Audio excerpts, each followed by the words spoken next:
A morning interrupted. The city of Atlanta was stirring to life as dawn painted a golden glow across its skyline.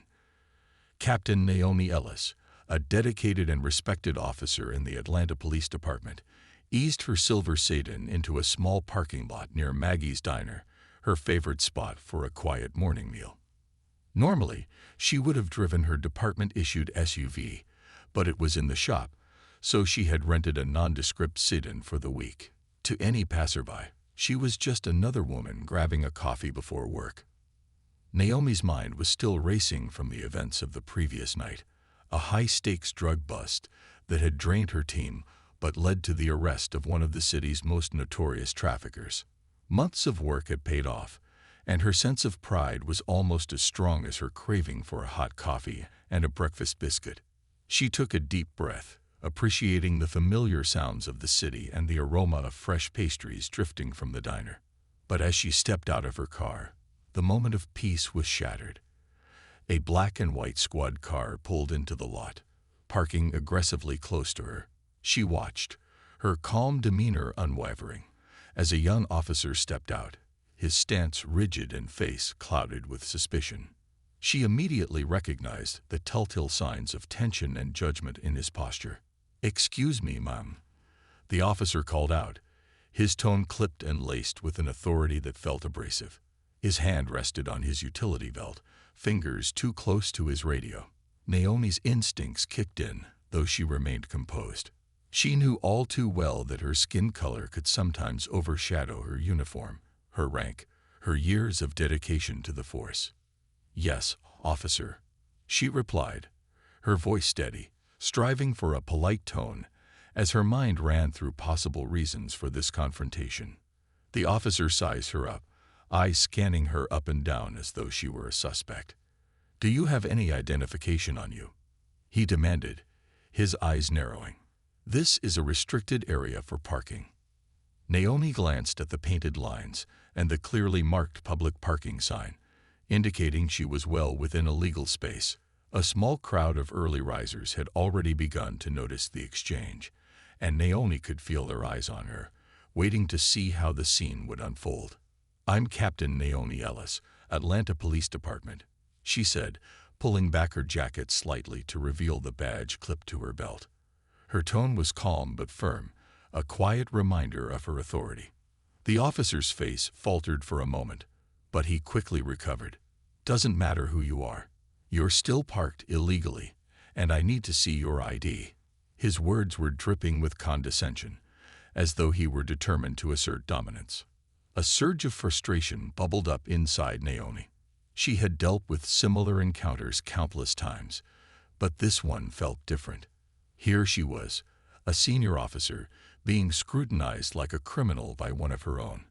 She took a slow, deep breath, reminding herself of the importance of setting a calm example. "Officer," she said evenly, her gaze unwavering. "As I said, I'm Captain Ellis. I oversee precinct operations in this district. I'm here for a quick breakfast before heading to work." "There's no need for this." She tried to inject reason into her words, but his defensive posture didn't soften. The young officer took a step closer, clearly unfazed. "Look, ma'am, I don't care if you're the president. I asked for your ID, and I need you to comply." His hand inched closer to his radio as if readying himself to escalate.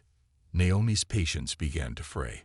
She was all too familiar with the risks of a situation like this escalating further. She understood the coded language behind the officer's tone and the unconscious biases that could lead an otherwise professional cop to treat her with undue suspicion. It was infuriating, exhausting, and all too familiar. "Officer," she said, her voice now carrying a steely edge, "I am the captain here. You're speaking to your superior. Now, I suggest you take a step back and assess this situation carefully." The officer hesitated, his eyes darting around as if searching for an excuse. But just as Naomi thought she had broken through, he doubled down, his tone sharpened with a defensive edge. "Look, I'm just doing my job. I'm not going to treat you any differently just because you say you're a captain." A murmur ran through the small crowd that had gathered nearby. She could feel the collective tension, the silent outrage simmering in the bystanders who recognized what was happening.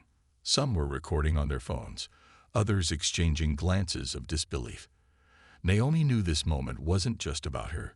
It was about every person who had faced similar scrutiny, every black man or woman treated as a threat instead of a community member. She decided to make this a teachable moment, for him and for everyone watching. "Respectfully, officer," she began, her voice resonant and clear, "your job is to serve and protect, not to intimidate. I have shown you my badge, stated my name and rank. Now, unless you have a legitimate reason to detain me, I suggest you step aside." The officer's face flushed with embarrassment and anger. He looked around, likely realizing the eyes on him, and muttered something under his breath. His defensive stance faltered as he took a small step back. "Fine, Captain," he said grudgingly. Just try to be mindful of the parking restrictions next time." Naomi held his gaze for a moment before nodding. "I'll remember that. And I suggest you remember this as well." With that, she turned and walked away, the murmurs from the crowd growing louder. She could feel the weight of their support, and a renewed sense of purpose began to settle within her. This wasn't the first time she had encountered bias within the force, but she was determined to make it the last time she let it slide. As she entered the diner, she glanced back to see the officer, still visibly unsettled, heading back to his squad car. Naomi knew this incident wouldn't end here. It was time for a change, not just for herself, but for every person who had been unjustly treated because of the color of their skin. She was going to make sure of it. The spark of change. Naomi stirred her coffee absently, her mind still replaying the confrontation in the parking lot. The echoes of the officer's voice, his dismissive attitude, and the looks from the crowd lingered with her. She sipped the hot coffee, hoping the familiar warmth would calm her, but a fire had been ignited within her that was hard to put out. As she stared out the diner window, her phone buzzed on the table. She glanced down to see a message from her partner, Lieutenant Mark Reynolds. He was a dependable, steady figure in her professional life, and one of the few officers in the department who fully understood the challenges she faced, not just as a woman in law enforcement, but as a black woman. "Heard about this morning. You okay?" the message read. Naomi hesitated, her fingers hovering over the screen before typing back a simple, "Yes." Just frustrated. A few moments later, her phone buzzed again. "Want to talk about it at the precinct? We need to address this." Naomi sighed, a reluctant smile tugging at her lips. She appreciated Mark's support, his quiet determination to stand by her side, especially during moments like this. But addressing this issue required more than just a conversation with him. It demanded a systemic change, one that was far overdue. As she left the diner, Naomi felt a strange blend of clarity and purpose. The early morning sun was now fully up, casting a harsh light over the city, as if reminding her that shadows couldn't hide forever. She made her way to the precinct, her steps firm, her mind set. This incident was going to serve as a catalyst for something much larger. When she arrived, she found Mark waiting for her in her office, his tall, broad frame leaning casually against the desk. His expression was one of quiet concern, but also understanding. They had both seen enough of these encounters, too many to ignore any longer. "Morning, Captain," he greeted her, his tone gentle. "How are you holding up?" Naomi shrugged, managing a faint smile. "I'm used to it, Mark, but it's not something we should be used to, you know." Mark nodded, folding his arms. "What happened this morning is unacceptable." The young officer, he probably didn't even realize what he was doing. That's part of the problem. Naomi took a deep breath, leaning back in her chair. "Exactly. It's not always overt. It's in the small things. The assumptions, the condescension. It's a pattern that's ingrained, and it's hard to root out.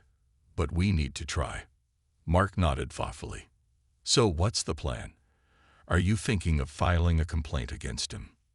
Naomi shook her head slowly. "I don't want this to be just about him.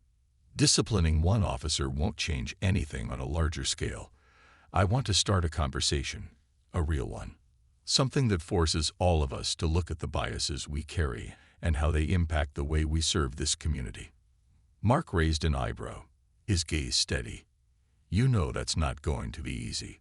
A lot of the guys won't be open to it. They'll see it as an attack. Naomi sighed, glancing around her office at the commendations and awards on the wall. They represented years of hard work, dedication, and sacrifice. But they also symbolized the silent battles she'd fought, battles that were invisible to most of her colleagues. I know it won't be easy, she admitted, but I've let this slide too many times. Every time I look the other way, I feel like I'm letting down everyone in this community who looks up to me. If I don't speak up, who will? Mark considered her words, his expression softening with respect. All right. What do you need from me? Naomi felt a surge of gratitude. I need your support, Mark. I want to organize a department-wide meeting, a workshop on implicit bias, race, and authority. And I need someone by my side who understands what I'm trying to do, someone who can help bridge the gap. Mark's face lit up with a quiet determination. You've got it. Let's do this together. It's time for a real change. They spent the rest of the morning drafting a plan. Naomi wanted to make sure the session was constructive, not accusatory. She wanted her fellow officers to feel safe enough to be honest, to confront their own biases without feeling attacked. She knew it was a delicate balance, but if they could get it right, the impact could be profound. By lunchtime, they had a solid agenda. Naomi would lead the session, but she planned to bring in an expert, someone from outside the department who specialized in bias and law enforcement. She wanted the officers to see that this issue wasn't unique to Atlanta. It was a challenge that departments across the country were facing and working to overcome. As she sent out the official email invitation to the department, outlining the purpose and importance of the workshop, she felt a mix of anxiety and anticipation. She knew the backlash would come. Some officers would likely refuse to attend, while others would show up reluctantly. But she was ready for it. She had spent her entire career preparing for this moment. Her phone buzzed with a new message from one of her younger colleagues, Officer Carla Diaz, a Latina woman who had confided in Naomi about facing similar challenges. Just saw your email, Captain. Thank you for doing this. It's time we had this conversation. Naomi felt a surge of pride and relief. She wasn't alone. This wasn't just her fight. It was a fight for everyone in the department who had ever felt marginalized or disrespected. The support of officers like Carla reminded her that real change was possible, even if it started small. The rest of the day passed in a blur as Naomi continued with her usual duties, preparing reports, reviewing cases, and addressing routine department matters. But her mind kept drifting back to the upcoming workshop. She wondered how the younger officer from that morning would react. Would he even show up? As she left the precinct that evening, she felt the weight of the upcoming days settling on her shoulders. She knew that her decision to push for change would make waves. She might lose respect from some colleagues, but she also knew that her silence would have been a much heavier burden to bear. In her car, she glanced at her reflection in the rearview mirror. Her face was resolute, her eyes unwavering. She was ready for the road ahead, no matter how tough it might be. When she reached home, her mind was still buzzing with plans and possible scenarios. But before she could dive back into her thoughts, her phone buzzed with a call from her mother. Naomi picked up, feeling a pang of warmth and comfort in hearing her mother's familiar voice. "Hey, Mama." "Naomi, how was your day?" her mother asked, her voice gentle and full of love. Naomi hesitated, unsure of how much to share, but the exhaustion in her voice must have given her away. "Baby, you sound tired. What's going on?" So Naomi told her everything. The confrontation with the young officer, her frustration, her decision to hold the workshop. Her mother listened patiently, offering quiet encouragement as she spoke. When Naomi finished, her mother sighed. "You've always been strong, Naomi. This isn't going to be easy, but I know you're doing the right thing. Remember, change doesn't happen overnight, but with every step, you're making it better for the ones who come after you." Her mother's words filled Naomi with a renewed sense of purpose. She wasn't just doing this for herself. She was doing it for everyone who would come after her, for every young officer who might one day face the same biases she had. She was paving the way, one step at a time. As she hung up the phone, Naomi took a deep breath, feeling the weight of her decision settle within her, not as a burden, but as a responsibility she was proud to carry. Tomorrow would be the first step in a journey that would shape the department, and hopefully, the community as well. Resistance and resilience. The next day, Naomi arrived at the precinct earlier than usual. The sun had barely risen, casting long shadows through the office windows, and the silence of the empty precinct felt both comforting and foreboding. Today was the day her colleagues would read the email invitation she'd sent for the workshop on implicit bias, race, and authority. Today, the precinct would feel the first tremors of change she was hoping to ignite. As she walked through the hallway, she could sense the tension in the air. The officers who were normally talkative and greeted her with friendly nods and smiles seemed quieter, their conversations subdued. A few even avoided meeting her eyes. It was as if her email had introduced an unspoken question, one that they weren't sure how to answer. Naomi took a seat at her desk, trying to push aside her nerves. She reminded herself of why she was doing this, why this workshop was important, not just for her, but for every officer who would follow in her footsteps, for every member of the community they had sworn to protect and serve. She knew there would be resistance, but she was ready to face it. Just as she settled in, Lieutenant Mark Reynolds walked in, coffee in hand and a determined look on his face. He placed the cup on her desk and pulled up a chair across from her, his face calm but serious. "Morning, Captain," he greeted her, his voice steady. "Morning, Mark," Naomi replied, giving him a nod of appreciation. "Thanks for the coffee. I think I'm going to need it today." Mark chuckled, but there was a hint of tension in his voice. "So I've been hearing some rumblings already. You've definitely stirred up some feelings with that email. A few of the guys are. Well, let's just say they're less than thrilled about this workshop." Naomi took a sip of her coffee, her expression thoughtful. "I expected as much. It's a tough subject. Nobody likes being confronted with their biases, especially when they don't realize they have them. But that's exactly why this workshop is necessary. We can't keep pretending that these issues don't exist." Mark nodded, his gaze steady. "I'm with you on that, Naomi. But you should be prepared. Some of them might not just be resistant. They could be outright hostile. There's a lot of pride in this precinct, and for some of the guys, this feels like an attack on their character." Naomi sighed, setting her coffee down. "I know, but this isn't about tearing anyone down. It's about making us better, as a team, as a department. We need to be honest with ourselves if we're going to do our jobs right. Ignoring these issues won't make them go away." Mark reached across the desk, placing a reassuring hand on her arm. "You've got this, Captain, and you're not alone in this. A few of the younger officers, like Carla and Ethan, have expressed their support. They're looking forward to this workshop. It's not just about us. It's about them too, about setting the right example." Naomi managed a small smile. "Thanks, Mark. I needed to hear that. Sometimes, it feels like I'm walking this path alone." Mark gave her a reassuring nod. "You're not alone, and you're stronger than you realize. You've got the courage to do what most people wouldn't even consider. That's why you're in this position. That's why you're the captain." As they finished their conversation, a few officers began filtering into the precinct. Naomi could feel the weight of their glances, the subtle tension in the air. She overheard snippets of murmured conversations, her name occasionally surfacing among the words. She knew they were talking about her, about the workshop, about the uncomfortable topic she had brought into their usually quiet routines. Later that morning, as Naomi was reviewing case files, Officer Todd Kramer approached her desk.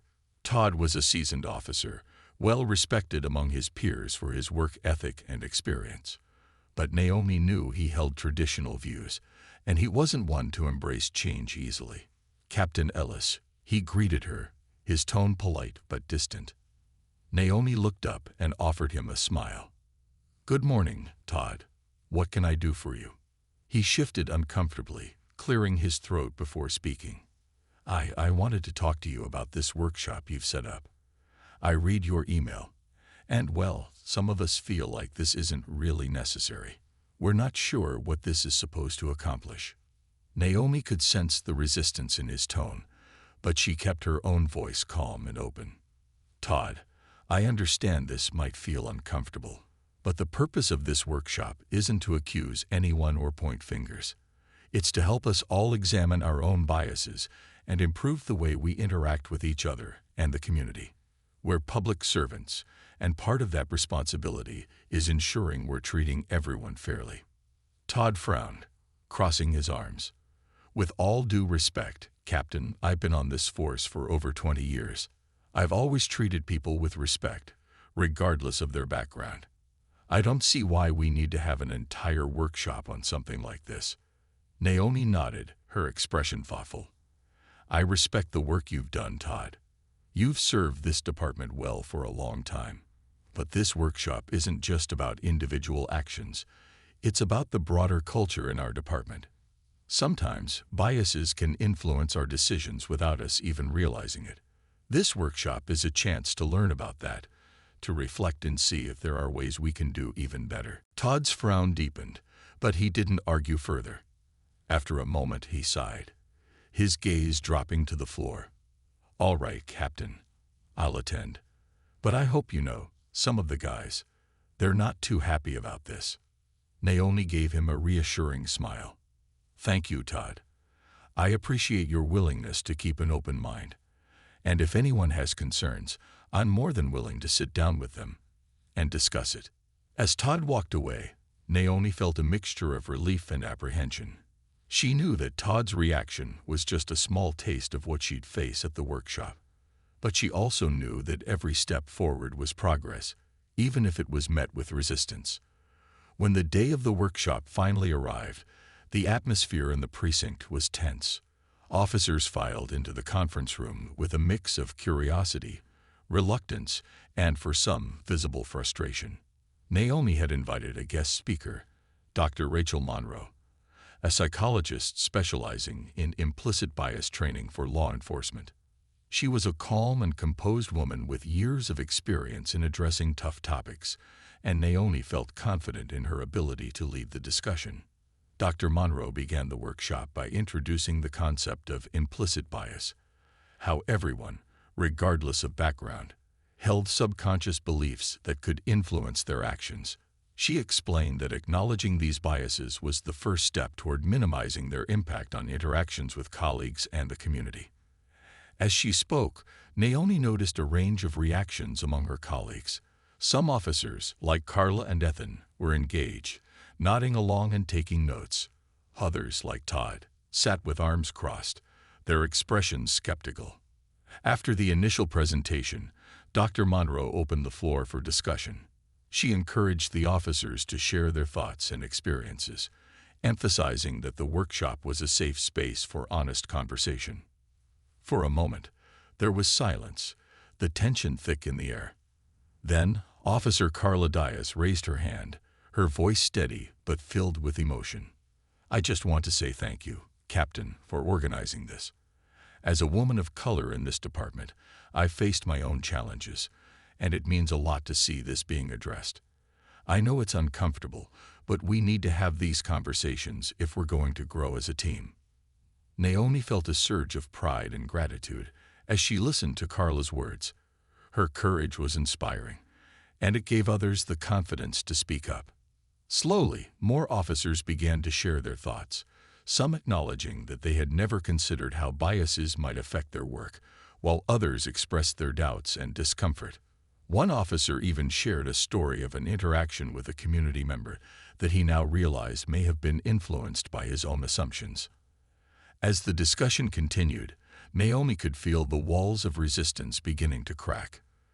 The conversation was raw and difficult, but it was also honest.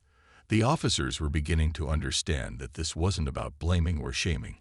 It was about growth, about becoming better public servants. By the end of the workshop, the atmosphere in the room had shifted.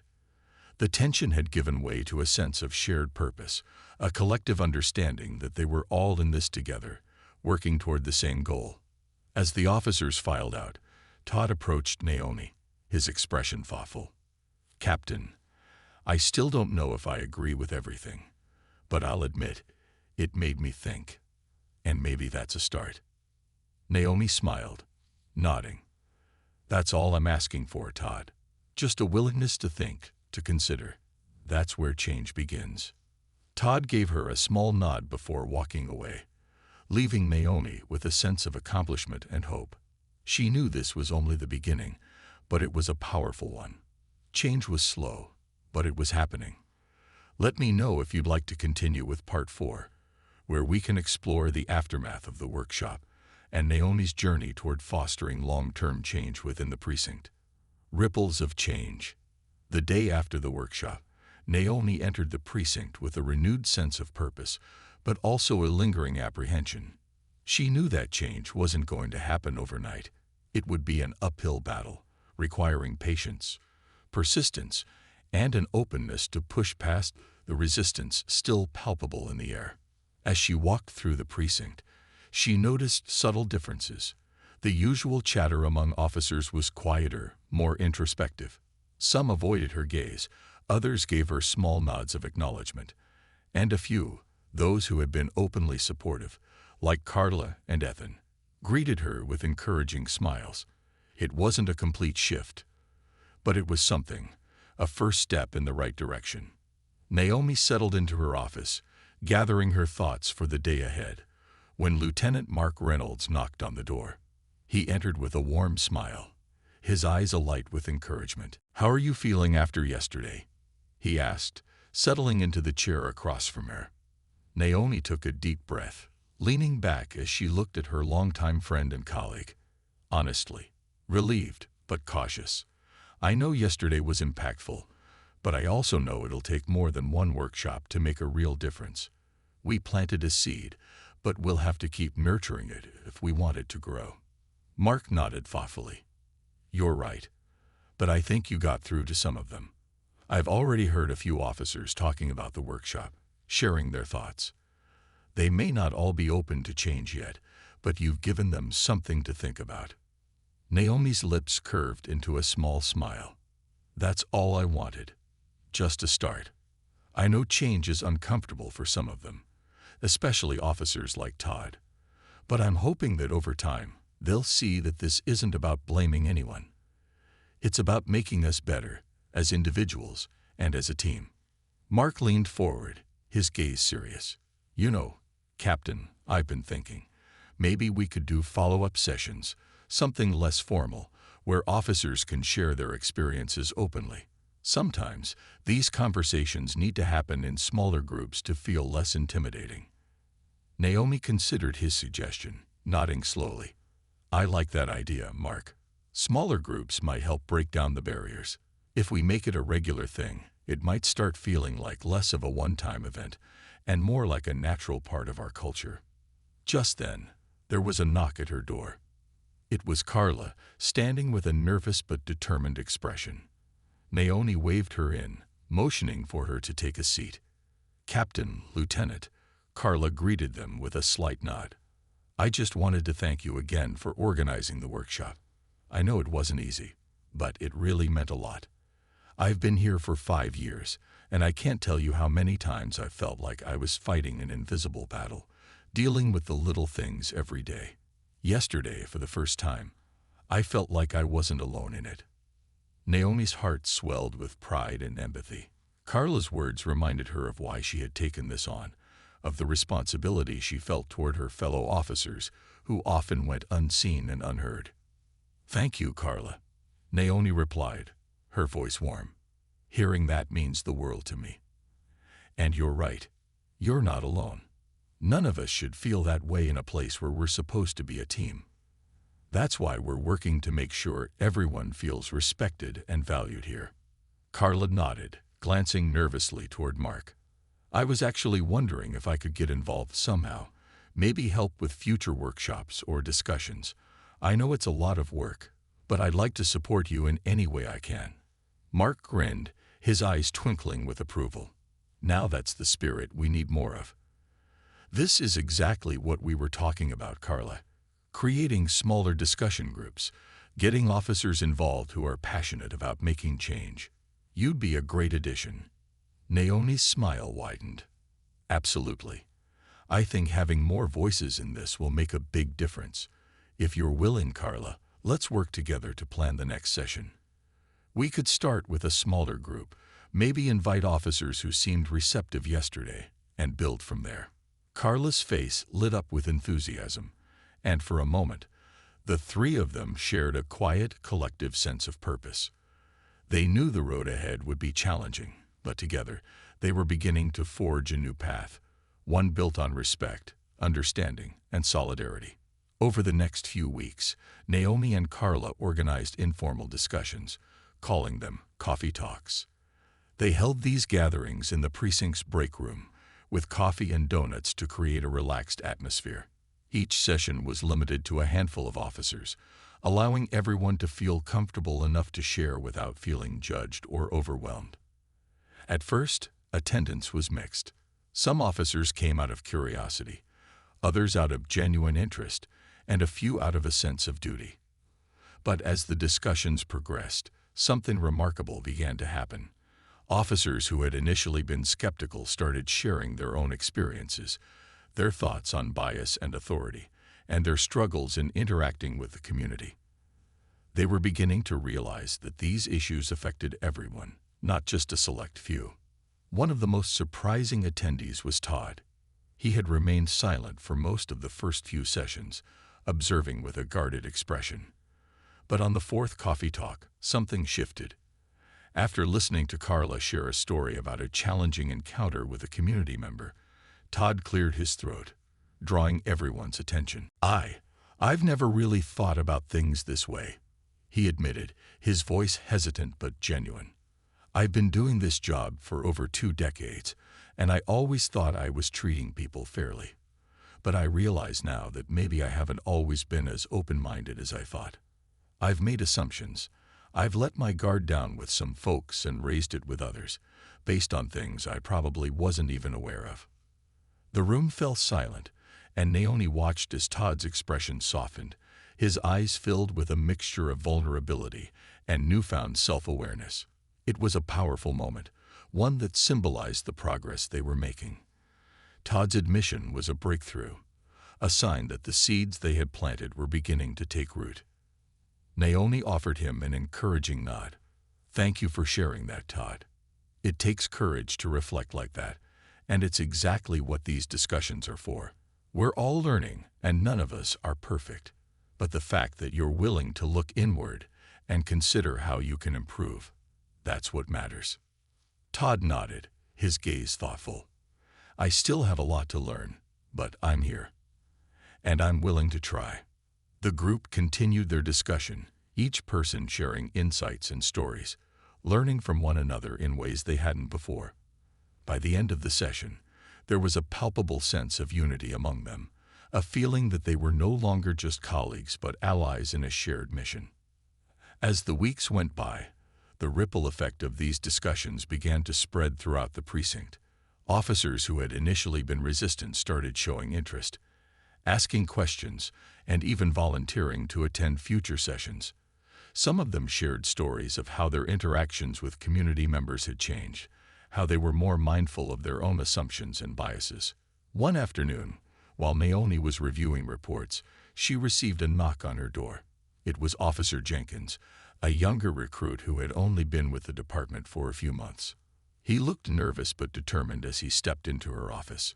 "Captain, I just wanted to say thank you for everything you've been doing," he said, his voice steady. "I came into this job wanting to make a difference, but I didn't realize how complicated things could be. These discussions have really helped me understand how important it is to build trust, not just with the community, but with each other."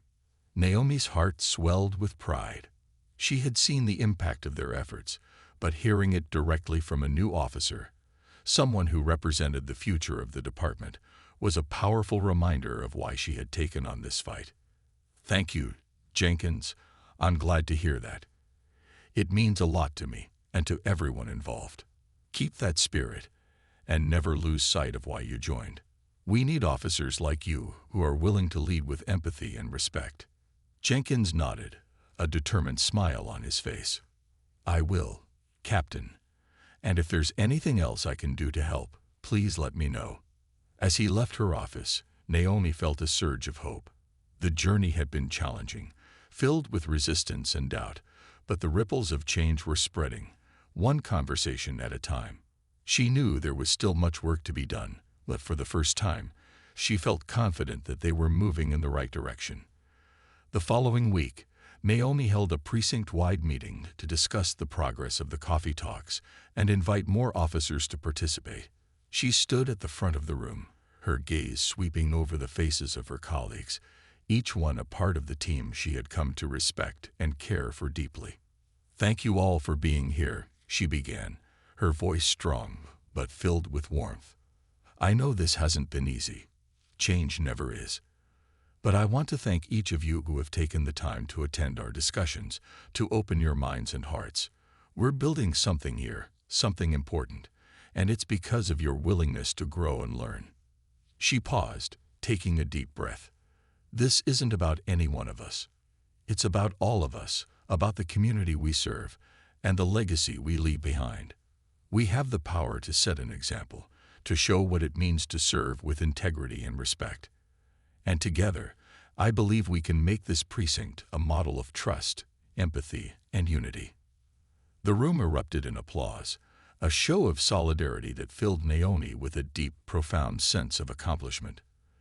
They were on this journey together, a journey toward a better future, not just for themselves, but for everyone they served. The road ahead was still long, but Naomi knew that with each step, they were building something stronger, something lasting. A foundation of respect, resilience, and unity that would endure for generations to come. The gathering storm. The changes in the precinct were palpable, but with every step forward, Naomi felt an underlying tension, a brewing storm that seemed to gather at the edges. Not everyone welcomed the shift, and some even outright resisted it.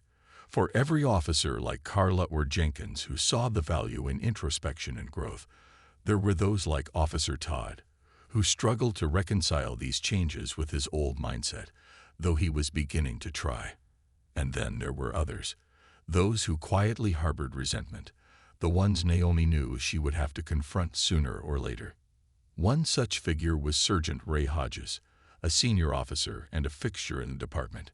Ray had been with the force for over 30 years and was known for his no-nonsense, old-school approach to policing. He wasn't outright defiant, but Naomi could sense his disapproval whenever he sat in on the coffee talks or listened to her department-wide updates. His silence was loud, his stony expressions unmistakable. He represented a mindset she knew would be one of her greatest challenges. The precinct's transformation hadn't gone unnoticed by the community either. Local news outlets had picked up on Naomi's efforts to promote dialogue and inclusivity within the force, and some even praised her as a trailblazer for community-oriented policing. But with the praise came scrutiny. Local activists and advocacy groups began calling for more transparency and greater accountability within the department, urging Naomi to prove that her initiatives were more than just PR exercises. One particularly vocal activist was Amelia Torres, a seasoned community organizer known for her sharp critiques and unyielding dedication to social justice. She was respected, even admired, by many, but she was also fiercely uncompromising. Naomi understood Amelia's wariness. Trust wasn't easily earned, especially when it came to law enforcement. But that understanding didn't make Amelia's criticisms any easier to handle, especially when she questioned the sincerity of Naomi's reforms during a local town hall.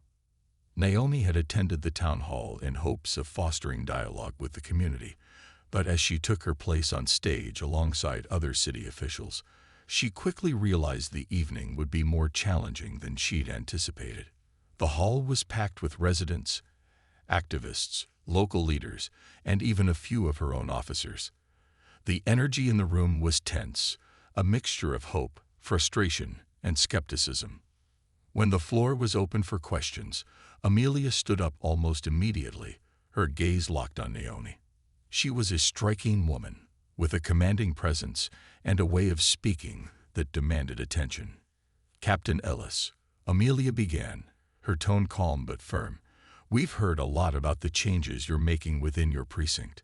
Coffee talks, workshops on bias, efforts to build trust. But I want to know, what concrete actions are you taking to address the real issues? The systemic racism, the abuse of power. How are you holding officers accountable when they cross the line?" Naomi took a deep breath, choosing her words carefully. She knew this was her moment to prove to the community that her efforts were genuine, that she wasn't just paying lip service to the concept of reform. "Thank you for your question, Amelia," Naomi began, meeting her gaze directly. "I understand where you're coming from. Trust isn't built with words alone, and it's not earned overnight. That's why I'm focusing on creating a foundation for lasting change. These discussions, these workshops, they're just the beginning. They're meant to challenge us, to make us confront our biases, and to hold ourselves to a higher standard." She paused, letting her words sink in. "But you're right. It can't stop there. I'm also implementing new protocols for accountability within the precinct. We're instituting regular performance reviews that don't just look at stats, but also at conduct, community interactions, and adherence to ethical guidelines. Officers who step out of line will face consequences, and that includes disciplinary actions if necessary." Amelia listened, her expression inscrutable. "And what about transparency? How will the community know if these measures are working? Will we have access to the records, the reports, the data on complaints and disciplinary actions?" Naomi nodded, prepared for the question. "Transparency is crucial, and I'm working with the city to establish a process for releasing regular updates on our progress. I can't promise immediate access to all internal records due to privacy concerns, but I am committed to finding ways to share information with the community. This is a partnership, and you deserve to know how we're doing." There was a murmur of approval from the crowd, though Amelia's expression remained cautious. She gave a slow nod, acknowledging Naomi's response, but clearly reserving judgment. The questions continued, some supportive, others pointed, and Naomi answered each one with honesty and conviction. By the end of the evening, she felt drained but hopeful. She knew she hadn't won everyone over, but she had planted seeds, just as she had within the precinct. Change, she reminded herself, was a slow, arduous process. The next day, Naomi returned to the precinct, bracing herself for the inevitable fallout. She knew some of her officers would have mixed feelings about her public commitment to transparency and accountability. She expected resistance, perhaps even backlash, but she was determined to stand firm. As she entered her office, she found Sergeant Ray Hodges waiting for her, arms crossed and expression unreadable. Naomi greeted him, motioning for him to take a seat, but he remained standing. "Captain, I watched that town hall last night," he began, his tone measured but tense. "I heard your talk about accountability, about consequences for officers who don't toe the line." Naomi met his gaze, her posture calm but resolute. "That's right, Sergeant. Accountability is non-negotiable. We're here to serve and protect, and that means holding ourselves to the highest standards." Ray's jaw tightened. "With all due respect, Captain, I've been in this job long enough to know that sometimes those high standards don't mean squat when you're out on the street. Sometimes you have to make tough calls, and those calls don't always look pretty. Are you going to start punishing officers for doing their jobs just because the community doesn't understand what we're up against?" Naomi took a steadying breath. She knew Ray's concerns were rooted in his years of experience, his belief in a certain style of policing that had gone unchallenged for too long. "Ray, I understand that this job requires tough decisions. I've made them myself.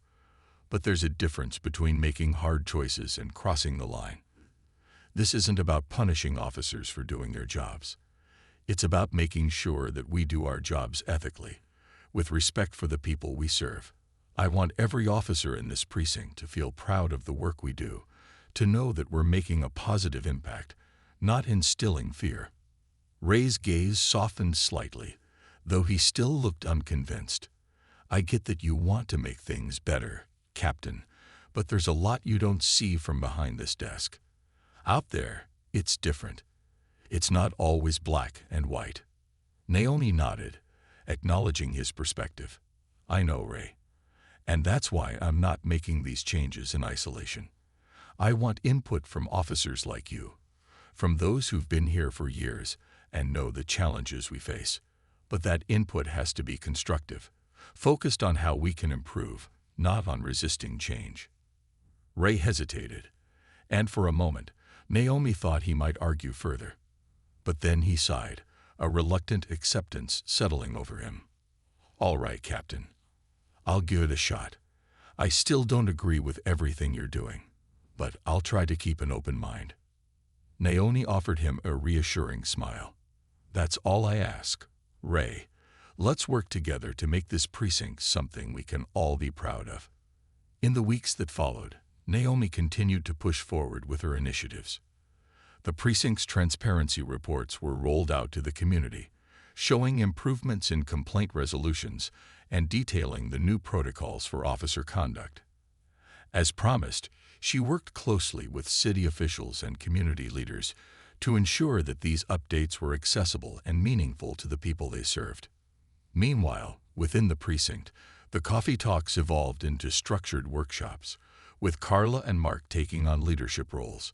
Officers began sharing their own experiences, discussing the impact of implicit biases, and examining how they could better serve the community. Even Ray attended, though he mostly listened, absorbing the discussions with a stoic expression. One morning, Naomi received an unexpected visit from Amelia Torres. The community activist had been one of her harshest critics, but as she sat across from Naomi, her expression was one of quiet respect. Captain Ellis, Amelia began, her tone softened from their last encounter. I wanted to thank you. I wasn't sure about your intentions at first, but I've been watching, listening. I see the effort you're putting into this, and it's making a difference. Naomi felt a surge of gratitude. Coming from Amelia, these words meant more than she could express. Thank you, Amelia. That means a lot. I know there's still a long way to go, but I'm committed to this, to making things better. Amelia nodded. I know. And the community is beginning to see it too. Just keep pushing forward, Captain.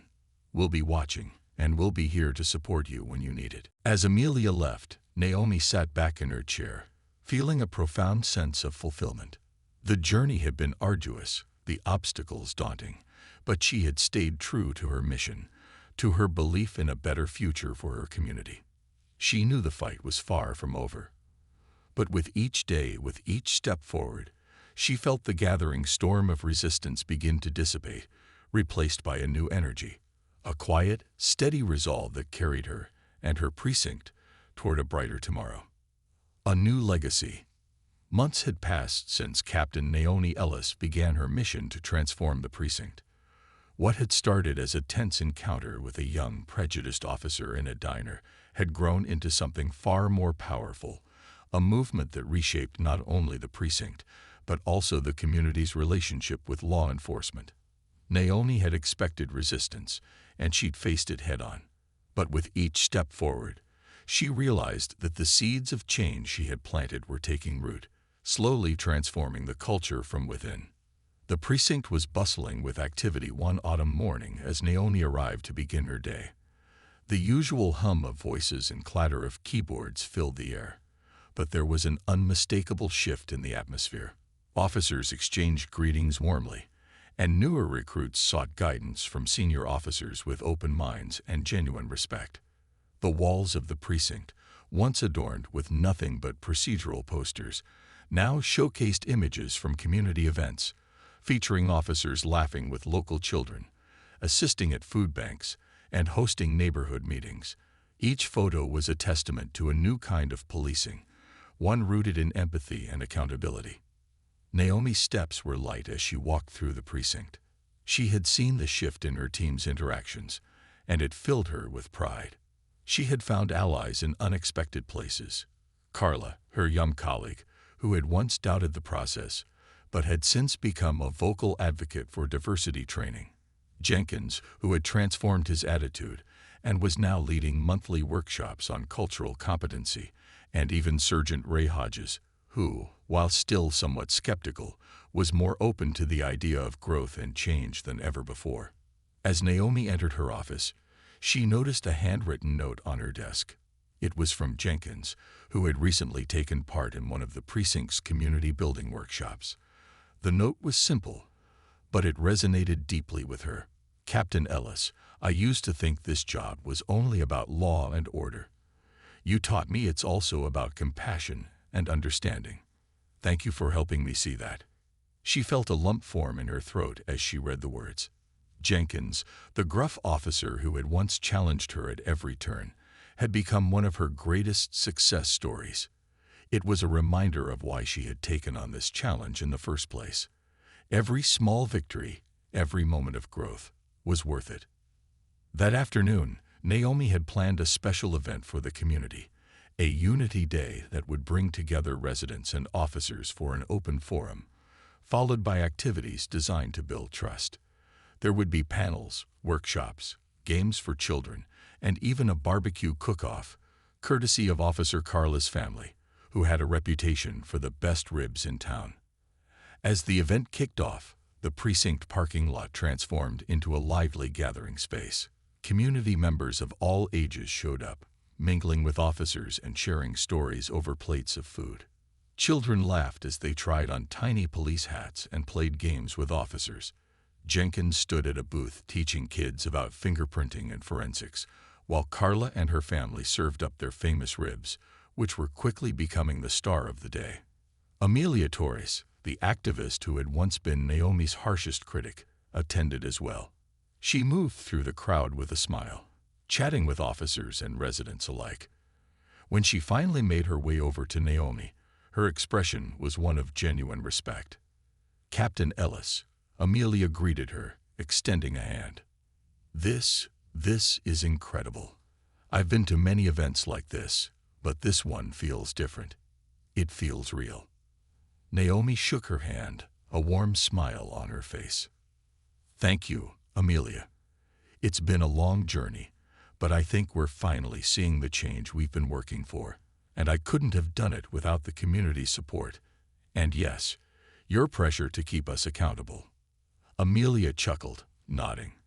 We're all accountable, Captain, and I appreciate you proving that accountability isn't just talk. She paused, her gaze softening.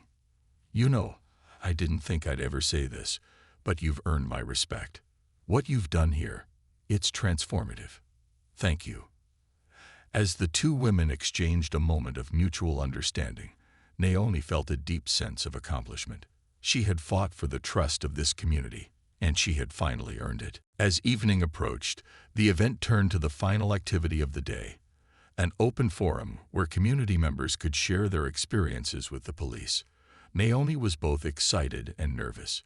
This was the first time her team would be hearing the unfiltered thoughts of those they served, and she knew the feedback wouldn't all be positive, but she was ready for it.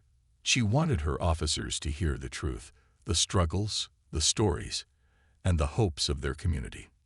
One by one, residents approached the microphone. Some shared grievances about past incidents, voicing frustrations with the department's former lack of transparency and respect.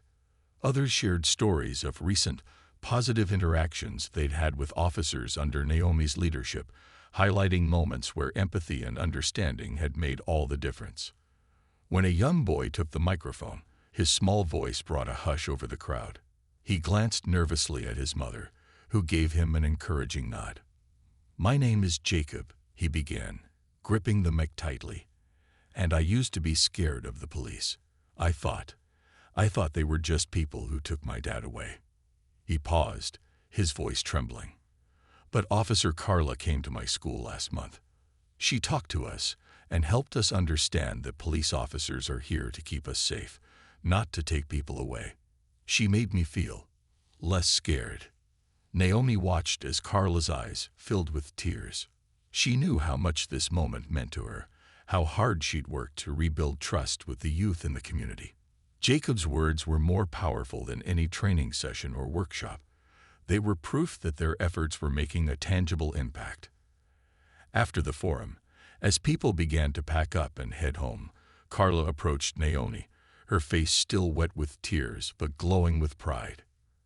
"Captain," she whispered, her voice choked with emotion, "I never thought I'd see the day where a kid like Jacob would see me as a friend, not a threat. Thank you for believing in this and us." Naomi placed a hand on Carla's shoulder. "You did this, Carla. You showed up, day after day, and proved that we're here for the people. I'm so proud of you." As the event wound down, Naomi took a moment to look around at her team, her community, and the families gathered around. This was what she had dreamed of, a precinct that wasn't just a place of enforcement, but a true pillar of support within the community. They still had a long way to go, but she knew now that they were on the right path. A few days later, Naomi received an official commendation from the mayor for her transformative work in the precinct.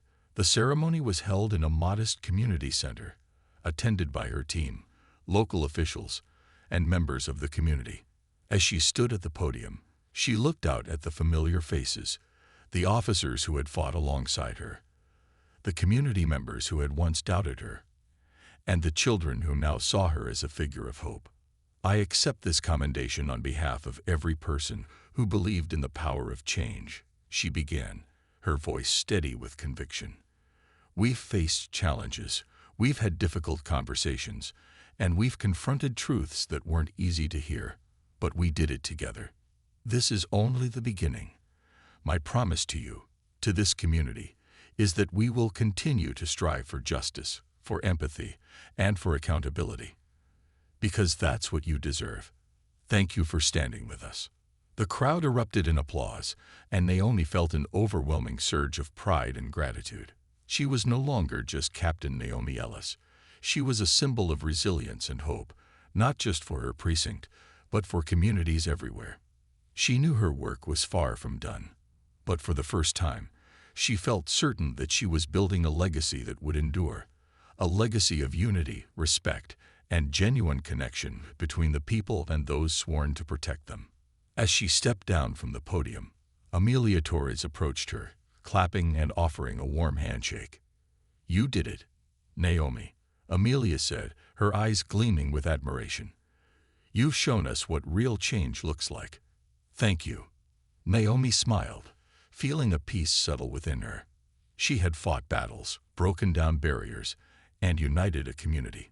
And in doing so, she had discovered her true calling, not just as a captain, but as a bridge between the police and the people, a force for justice and understanding in a world that so desperately needed it.